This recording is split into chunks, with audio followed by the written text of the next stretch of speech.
Hello, everybody. Welcome to my channel, Soccer with Gus. My name is Gus Lopes, and I'm here to talk about sports and especially the New England Revolution, the MLS team who is 1-3 right now in MLS and is looking to get its first win against the New York Red Bulls this Saturday, the 29th, at 2:30 p.m. kickoff.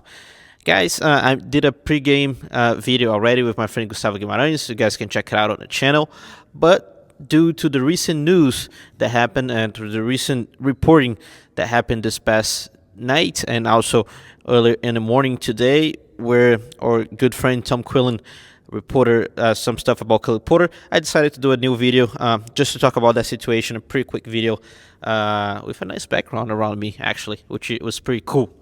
So let's just go right into it, and then after I explain what's going on, I'll just say a little bit of my thoughts and what I'm thinking that's going to happen this week and also in the future for the New England Revolution, all right?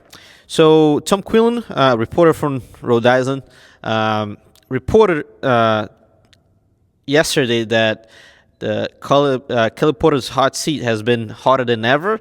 I'm going to leave the tweet down here so you guys can actually read it. And he said that Saturday might be Caleb Porter's last game. Before that, what we heard was that it's still going to be a few weeks. We still wait to see if the project Caleb Porter in New England would work. But apparently that might be close to an end that ever in his tenure as a New England Revolution head coach. Just a reminder, he's the head coach with the worst points per game in the club's history since the stats has been tracked.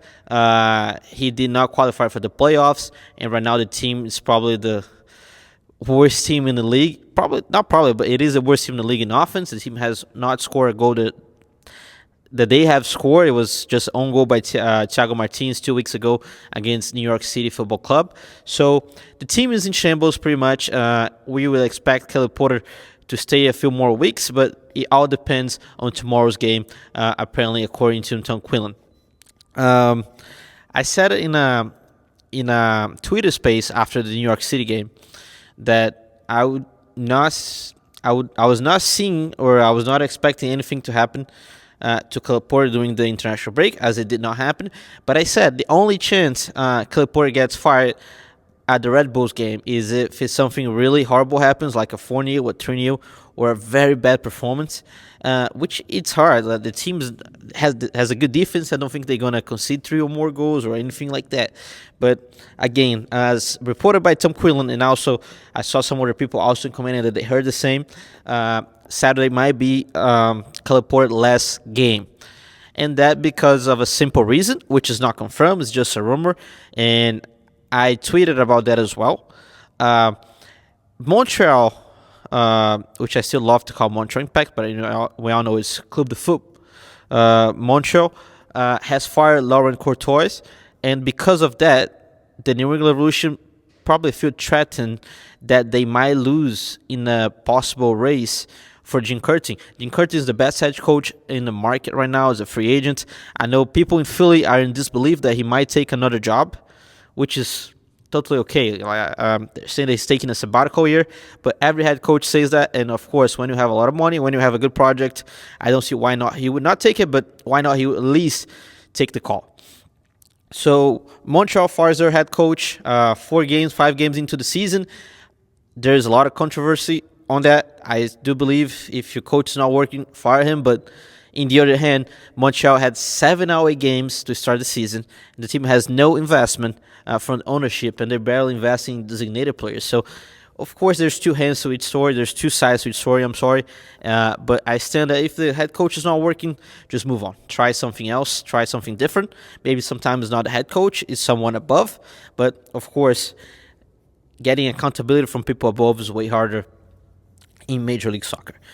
So that's what I assume that happened with the Revolution situation, based on the rumors and based on the reporting from Tom and others, is that the Revolution saw that there is a slight chance, that they might not be able to get Jim Curtin if anything happens to Caleb Porter, because he is already talking to other teams.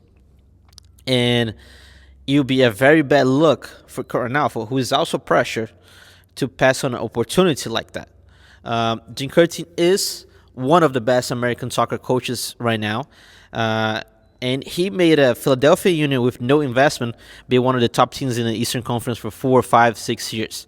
And he's the name. He's the guy. There's no doubt about that. I do believe it's going to be hard to take him out of the sabbatical year or whatever you guys want to call. But it's an winning revolution. They have money. They have a lot of spending. They have good players. They have a good squad right now. Way better than Montreal, a squad way better than Montreal, way more investment than Montreal, and way more investment than any other team. Not any other team, but most of the teams, especially in that certain area of the Eastern Conference. And also a move to Canada. I don't know if that's the best idea right now. I don't know. I know that Jim Curtin is a very family guy, but things can change. He's the guy. He's the name. Again, that's not an information. That's just my feeling and why do I think it would be the best for the club. So that's pretty much what happened this past night. That's just a report. As you guys know, a lot of other people also were commenting about it. I think it's very possible that this is Kelly's Porter's last game, and I would not be shocked. Of course, I want the team to win. I want the team to improve, but it is very hard right now with how the things have been going and how the things play out in the past few games. But as he said on a press conference that we're going to talk in a little bit, tomorrow is the day to turn the season, as Kelly Porter said. And let's just jump into the press conference. We had a press conference today after practice with Coach Kelly Porter and also Ivacic, our goalkeeper. I was not present in person, but I did attend the virtual meeting. Kelly Porter said some interesting things. As always, he's a guy that talks very well. He's a guy that's very corporate in that sense of answering questions. And one of the answers that he gave us was how important tomorrow that the team has to start scoring goals, of course. But then he said that tomorrow is the day to turn the season around. And now you just got to believe, right? He's been giving us a lot of promise since last year of we're going to win and we're going to get better. And so far that hasn't showed yet. And interesting enough, I asked Ivacic about the set-piece coach and how does he feel as a goalkeeper to have a set-piece coach and if he enjoys it or not. And he answers saying, we have improved a lot. We might not have showed yet, but we have improved. So if you haven't showed, you cannot guarantee me that you guys have improved, even though he gave me a good answer. I'm going to see if I can post a clip right here for you guys. So, and between other things, he didn't talk much about the lineup. He said how hard it is to play against the Red Bulls. And like I said at the beginning of the video, I did a pre-game breakdown with my friend Gustavo Guimarães, which is a Red Bull insider. We talked about tactics and all that other stuff, and how can this team beat the Red Bulls on Saturday. And again, attacking for the left side, you guys can just go and watch that video and see what you guys think. If you guys think it's possible to beat the Red Bulls. So he talked a little bit about that. I wasn't able to ask a question. He talked about how Langoni is important. He talked about the international guys coming back. And he also talked about two players, in specifically Brian Ceballos and Carlos Gil. Carlos Gil left at practice early on Tuesday, if I'm not mistaken. He had a knock. And also Brian Ceballos isn't 100%. A couple weeks ago, I think 2 weeks ago, before the New York City game, I also went to practice, and Ceballos was working to the side, and then he played against the New York City.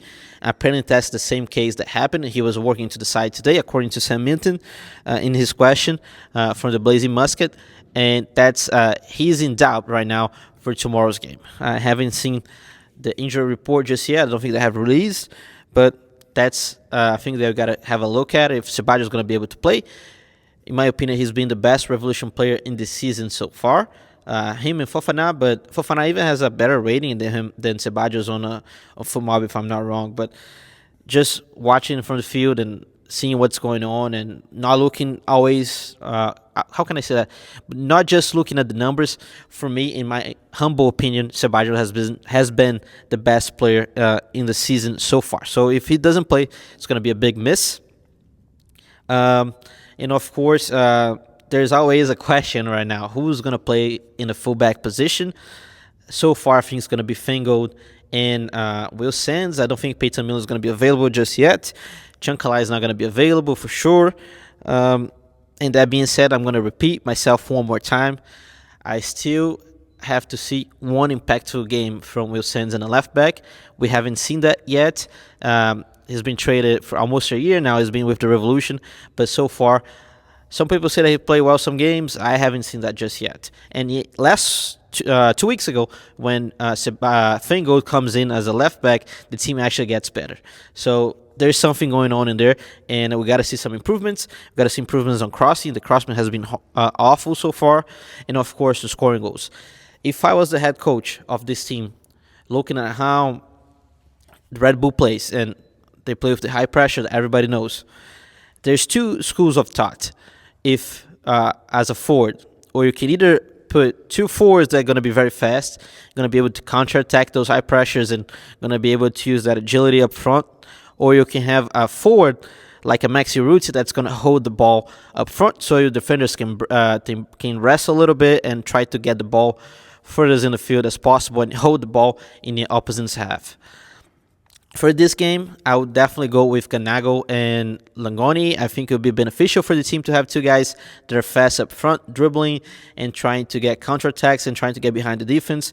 More direct passes from Carlos Hill. And those kind of situations, I think, would be beneficial for the team. We don't know how he's going to line up. That's one of the questions. I do think he's going to go with Ruti up front. Ruti didn't have the best game against New York City. He was supposed to be that guy holding the ball up front. Didn't happen as much as we would like to.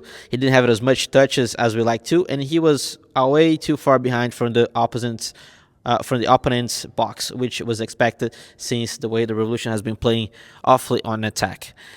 So those are the questions for tomorrow. I would like to see you guys talk about it on the comments, on Twitter. Just tag me, see how you guys think this team's going to line up. In my opinion, it's going to be Ivacic, Fingold, Fofana, Ceballos, and Will Sands, Matt Poster, Jackson Yu, Yusuf, and Carlos Hill, Langoni, and Ganago. That's going to be the starting 11 for tomorrow's game. And that's pretty much it about the game. I should be, just a brief announcement, I should be in the tailgate tomorrow for the game. I will be in the Midnight Riders and the Rebellion, just talking to the fans, doing a little content, doing some interviews. So stop by and say hi to me. I always appreciate that when you guys come and say hi. You guys say that you guys follow me. I always find that very interesting, and I enjoy that.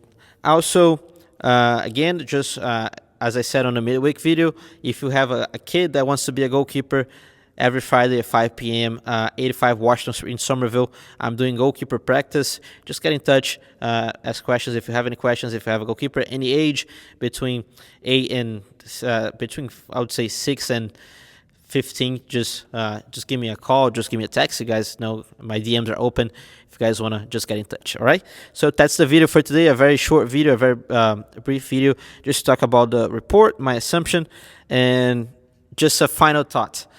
I do think the Red Bulls wins tomorrow, and I think that's the last game Caleb Porter might coach. I think that's the last game of Caleb Porter as a head coach for the New England Revolution in case they lose tomorrow. All right. Thank you guys for watching. Subscribe, please. I'll leave my handles so you guys can see it, and I appreciate you guys. Until tomorrow.